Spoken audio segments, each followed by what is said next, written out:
folks. A lot of people might not know I'm actually a local here. I grew up a mile up the road. And, you know, I suppose I've seen some gatherings, but they were normally for GAA winnings with Buffer's Alley and stuff like that. So it's very surprising for me to be at a rally like this again for banking corruption, that it has actually reached all the way down to Kilmuckridge in County Wexford, which used to be a little haven for people around the country. When they were talking earlier on about the documentation and they couldn't find it, it's actually worse. It's actually so much worse than you actually think. First of all, what the banks have done is they've actually sold the mortgage on this premises. I have evidence to that fact that that mortgage is sold, and I have actual evidence that it's trading on the stock exchange. So the actual holders of the mortgage on this building is bondholders. Now, you may already know that we've already paid them, so that's the first issue. The second issue is that the bank go to court and say, we still have the mortgage, and produce a false document. They don't have the mortgage, so that's why they can't come in with it. It's sold. Then what you have is, like, you know, the bondholders, nobody still knows who they are. Does anybody really know who bondholders are? The reason you're not told this is because our national media are as bought as our politicians. The national media in this country have done such a disservice to the people of Ireland, it's actually a disgrace. Imagine when Enda Kenny and others were on TV telling us that they don't know who the bondholders are. And not one person in the media said, well, how the fuck are you paying them? How do you pay someone you don't know who they are? Were they throwing money out the window and hoping it would land on the right lap? Or did somebody come and collect a briefcase of money and leave one of those cards like the guy from Milk Tray? I don't know how you pay people when you don't know who they are. So they don't know who the bondholders are, but they're paying them. Now, I'll tell you the reason why the Irish media have fed you such crap for a long time. The bondholders are huge groups like Goldman Sachs and the Rothschilds and others. And what happened in 2008 was the Irish government paid huge money to an advisory group to come over to Ireland and ask what's the best way to get out of this financial mess. And of course this advisory group told the government the best way is to pay the bondholders. It subsequently turned out that the advisory group were the bondholders, and that's why they will not tell you now who the bondholders are. And yet Irish media will still not tell you this. They still persist with this nonsense of we don't know who the bondholders are.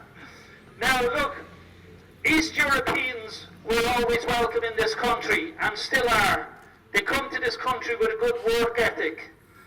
But if East Europeans come and work for the likes of these scabby scroungers like K-TECH, then they are not welcome in this country.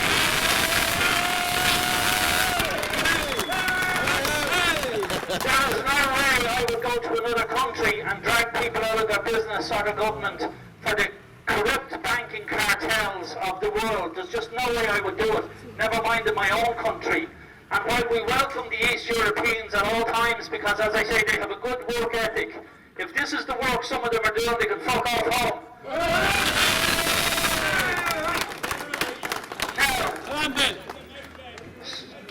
Well, you know, on my way here with the new motorway, I took a wrong turn, and it must have been fate, because I came through Pool of Oak, and I seen the Father Murphy Centre, and I thought to myself, the people of Pool of Oak and Father Murphy, they must be turning in their grave to see what the Irish people are allowing happen to their country.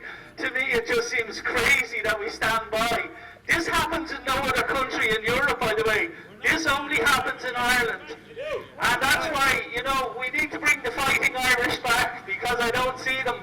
I would nearly much prefer we were up here taking that back.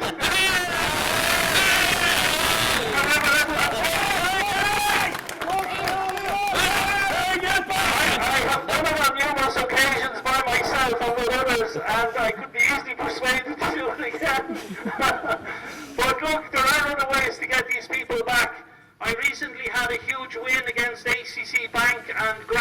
Norton receivers in the High Court. It was an 11-day trial. There's no equality at arms. It was just me and my friend against a big legal team, and we defeated them and cost them over 200 million euros. And a bit more of that will put them on the back foot. Secondly, another thing that annoys me when I say the Fighting Irish, imagine the irony of this. We have bailed out the banks, and with the money that we have bailed them out, they pay senior legal people to destroy us when we've no money left to pay for a legal team for ourselves. In what other country would that even make sense to anyone? So we really, really need to wake up. And remember, KBC, the Bank of You, the Bank of You Egypts, they keep bailing them out. So look, we need to stop it, and we need to stop it quickly. It's a disaster what happens in the court. K-TECH, by the way, just to let you know, because we were talking about Ken Fennell, the receiver, his cohort in the corruption is a guy called Tom Kavanagh, and he used to have a company called Kavanagh Fennell till it was taken over by Deloitte and Touche, and who are now just Deloitte. And what a lot of people might not know about receivers is most receivers come from these big accountancy firms like Grant Thornton, like KPMG, like Ernst & Young, and like Deloitte and Touche. These were the very accountants that accounted for the banks when they were falsifying figures to the regulator. Now they act as receivers. It seems to me they're like vultures, feeding on the bones of the body they helped kill in the first place. It was their miscalculations and falsifying of documents for the regulator that caused the mess in the first place. And now the very same receivers and accountants are coming and taking properties back like this all over the country. Again, to me that sounds crazy, but that's true. And Tom Kavanagh, if you know Kavanagh spelled with a K, is the secret owner of K-TECH Security. That's the K-TECH of Kavanagh. He doesn't want that known. That's why he put the little gilly clown Kevin McGarry up front as that company. But actually it's Tom Kavanagh's company, and he's illegally doing that too. A receiver should not be supplying a security company to these properties. But the guy makes so much money doing it, nobody cares. Because all top corporations are infested by secret societies in this country. Right. And they're like a cancer through all top corporations. And most of the corporations in this country, the top ones, are registered in London and Dun & Bradstreet, including on Garda Síochána, trading for profit as a corporation. And that's why the ordinary minion Gardaí are told what to do by certain members of secret organisations within there. The same with the banks, the courts as well. Go on to Dun & Bradstreet if you don't believe me. All registered in Dun & Bradstreet as corporations trading for profit. That's why the new Garda Charter refers to you as customers. You're now customers of Garda Síochána. So, look, the whole thing is a complete mess. And it's why we really need, and no matter what politician comes to you, sometimes, on ballots I see FF for Fianna Fáil. That's not what the FF stands for. It stands for fucking failures. That's what it stands for. And when you see Fine Gael FG, the FG stands for fucking gangsters. And make no mistake about it, that's exactly what they are. These people who hope to protect you are the very ones that sign these new eviction bills in, making it easier for their corporate buddies in banking to kick you out of your homes and businesses. Businesses that you've already bailed the bank out, they've already got the money, and then they've sold the security on the stock exchange, so they got paid twice. They also have insurance for if the mortgage is not paid, so they got paid 3 times, and now they want to sell this property and get paid 4 times. So what we should do is what we did in times of old, and boycott. If they open this business, boycott it. Make it dearer to run than any money comes through the door. And make sure everybody boycotts this business unless Hugh Corrigan is installed back in his property.